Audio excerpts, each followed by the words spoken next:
What can I do to help regulate my emotions leading up to after performing a task such as driving?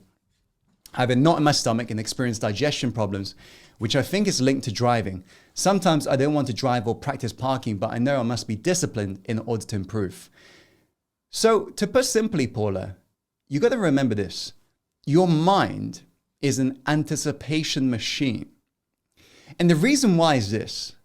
There is survival value to you trying to predict the future, right? Back in the cavewoman era, if you could anticipate that there is a tiger lurking in the bush that's about to jump out, chomp your life, that would have been a pretty good biological programming to have. I mean, know what I'm saying? If so, say yes. So we try to predict the future, such as imagine Sarah is in the office and she's wondering, I want to negotiate my salary. But she's also thinking, but I think my boss is going to reject me, so maybe I shouldn't try. Think about it. Sarah in her office is trying to predict the future. She's acting like a fortune teller, even though she isn't one. And she isn't alone. We all do this every single day. The problem is, if you aren't aware of how you're anticipating the future before it's even occurred, then you're living what's called a past-present reality. You are creating your present moment based upon what you've experienced in the past.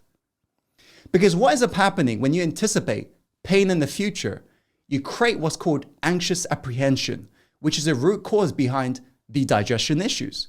Because those of you who've struggled with anxiety, you tend to have issues involving the gut and the stomach, because the anxiety does have physical issues involved with that sort of thinking pattern. True.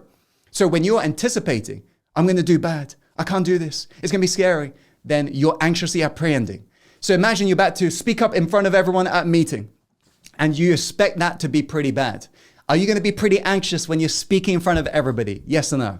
Are you going to be like, so guys, this is my idea? And you're going to be nervous. And because you're nervous, are you going to give your best performance? Yes or no? Probably not. Are you following so far? Just let me know. Probably not, right? So what if we was to change that? As in, instead of you expecting that next moment to be painful, what if we were to expect it would be pleasurable? As in, you would do absolutely amazing.